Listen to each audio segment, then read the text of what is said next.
Picture this.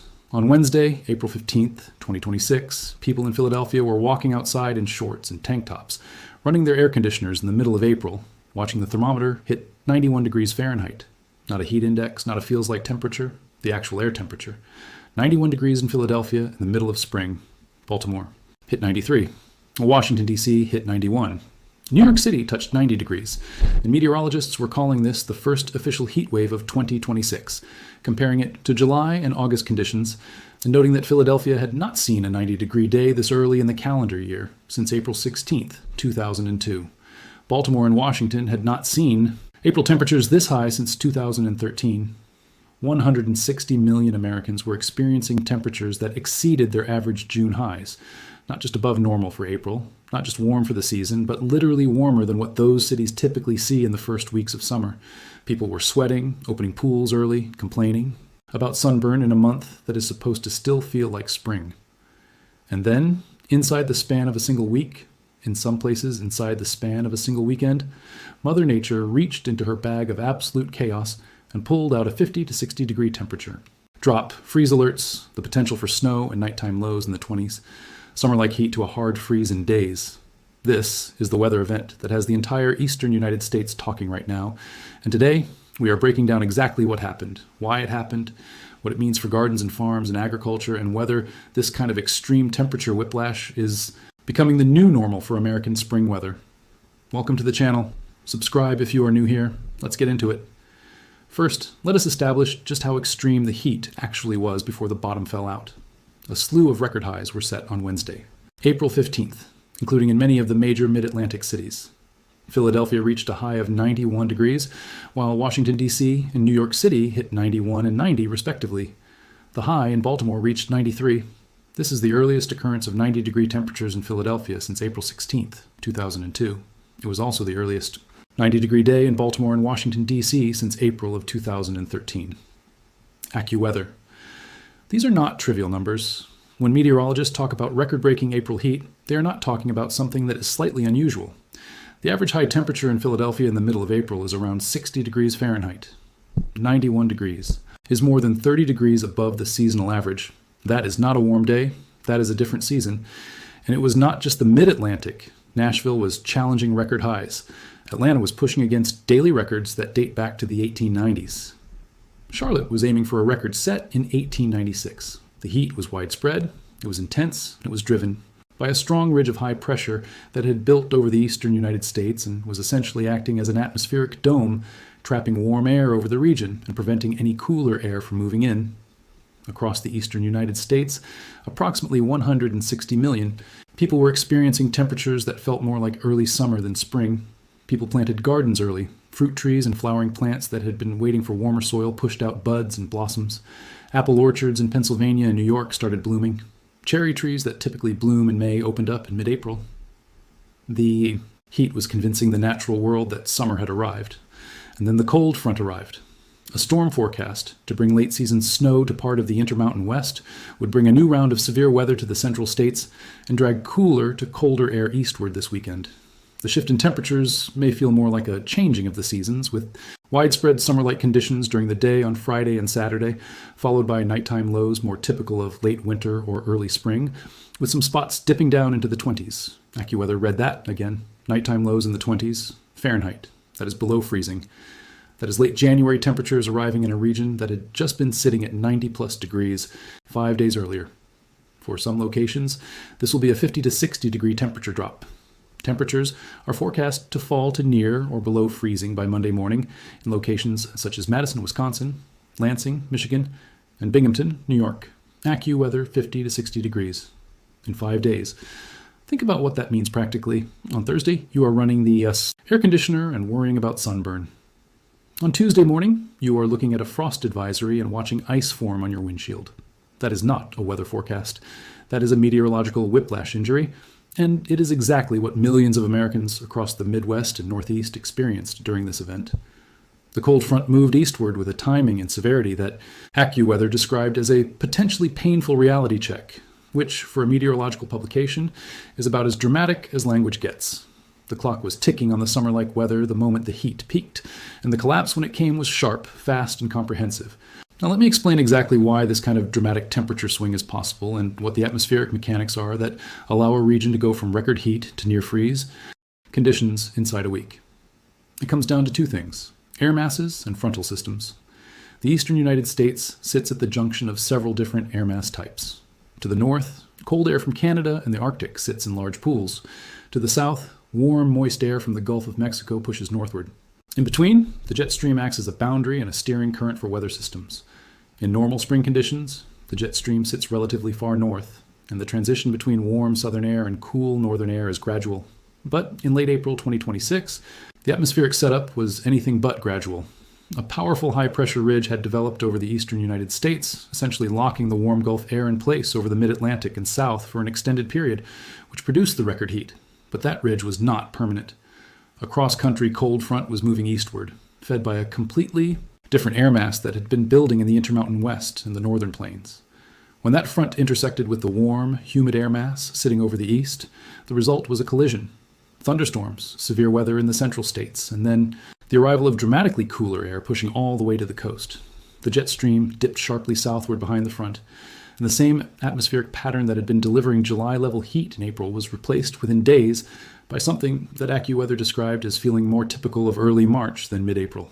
Here is what made this particular event especially damaging, and why it is drawing attention beyond just being a curious weather story. The heat that preceded the cold snap was not neutral.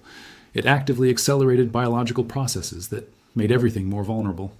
When temperatures soar into the 90s in mid-April, plants, trees, and agricultural crops respond to the warmth by breaking dormancy, sending out new growth, budding, and in many cases, beginning to bloom. This is exactly what happened across the Midwest and Northeast during the April 15th to 16th heat event. Apple trees in Pennsylvania, New Jersey, New York, and throughout New England opened their blossoms weeks ahead of their normal schedule. Peach orchards in Maryland and Virginia pushed out tender new growth. Home gardeners across the region, who had taken the warm temperatures as a signal to plant their early season annuals and vegetables, got their seedlings in the ground. Ornamental trees and flowering shrubs burst into bloom, and then the freeze warning came. Frost and freezing temperatures may kill crops and other sensitive vegetation. Early season gardens and blooming plants are especially at risk. Unprotected outdoor plumbing could also be damaged. The expected temperature swing from near 80 degrees on Saturday to chilly rain Sunday and a possible freeze by Tuesday underscores the unpredictable nature of spring weather. Skook news. Once a fruit tree has bloomed, an open blossom has essentially zero protection against temperatures below 32 degrees Fahrenheit. The blossom simply dies, and a dead blossom means no fruit. Farmers who grow apples, peaches, cherries, and pears across the northeastern United States were looking at a potential total loss of their spring crop in affected areas, depending on exactly how cold the overnight temperatures dropped and for how long they stayed below freezing. This is not a minor inconvenience. This is the kind of agricultural event that destroys a season's income for family farms and small commercial orchards that depend on a successful fruit set to survive financially. The combination of the heat-driven early bloom and the subsequent freeze is one of the most economically damaging weather sequences that spring agriculture can produce. And it is exactly what the April 2026 event delivered. The uncommon in mid-April will still come as a shock after the recent record warmth. By Monday afternoon, temperatures will peak. Only in the 40s and low 50s in most areas, which is more typical of early March than mid-April. Record low temperatures are possible across some locations in the Northeast on Tuesday morning, making it feel like winter has returned for some. Fox weather record. Low temperatures on Tuesday morning after record high temperatures on Wednesday. The same week, the same cities. The contrast is almost cinematic. And it is not just an inconvenience for people who have to dig out their winter coats again, though they absolutely do, because going from 91 degrees to potential record lows in 5 days means your wardrobe is genuinely unprepared for what is happening outside. The energy grid implications are real too. Utilities that were running air conditioning, loads at near peak summer capacity on Wednesday, suddenly needed to handle heating loads by Monday. The transition is something that energy grid operators monitor closely because a rapid, unexpected switch from cooling demand to heating demand, particularly when accompanied by a sharp temperature drop that brings temperatures. What this April 2026 event is part of is a broader pattern that climate scientists and meteorologists have been increasingly documenting over recent years. The phenomenon of spring weather volatility, where the transition from winter to summer is no longer a gradual warming trend, but instead a series of dramatic swings between extreme warmth and extreme cold, compressed into shorter and shorter time frames. What makes this event particularly striking is not just the cold snap itself, but the speed and intensity of the shift from heat to freeze. It reflects a growing pattern of weather instability, where extremes are no longer spaced out but compressed into shorter timeframes. If anything, this episode should serve as a wake-up call. As seasonal boundaries blur and atmospheric patterns grow more erratic, both individuals and policymakers may need to rethink how they prepare for weather. Because in 2026, even spring is no longer predictable. Animals around the globe. That framing, even spring is no longer predictable, is significant. Spring has always had variable weather. Late frost events are not new. April snows are historically documented. But the combination of the severity of the heat preceding the cold snap, the speed of the transition, and the geographic scale of the temperature drop across the entire eastern United States represents a compression of extremes that is notable even within the context of spring weather variability. And this event did not happen in isolation. Earlier in 2026, the eastern United States had been hit by the January and February cold wave, one of the most severe North American cold events in over a decade, with some Midwest cities recording their coldest temperatures since the 1990s, Lake Erie freezing at its highest percentage coverage since 1996, and temperatures running 10 to 40 degrees Fahrenheit below average across the plains, Midwest, and Northeast. Then, in March 2026, temperatures in several states climbed above 100 degrees Fahrenheit for the first time in recorded March history in those locations. Then, the April heat wave, then the April freeze. The atmospheric pattern in 2026 has not been a gradual, seasonal transition. It has been a sequence of extreme events, record cold, record heat, record cold, in rapid succession, each one hitting a region that was still adjusting to the previous extreme. The practical advice that comes out of an event like this is not complicated, but it is important. For gardeners, the most critical rule of spring planting has never been more relevant. Do not plant frost-sensitive seedlings or tender annuals until you are genuinely past your last expected frost date for your zip code and your region. Not past a warm spell, not past a heat wave, but past the statistical last frost date. The Old Farmer's Almanac and the National Weather Service both maintain last frost date tools by zip code that are based on historical climate data. A warm week in mid-April in the Northeast does not mean spring has arrived and frost risk is over.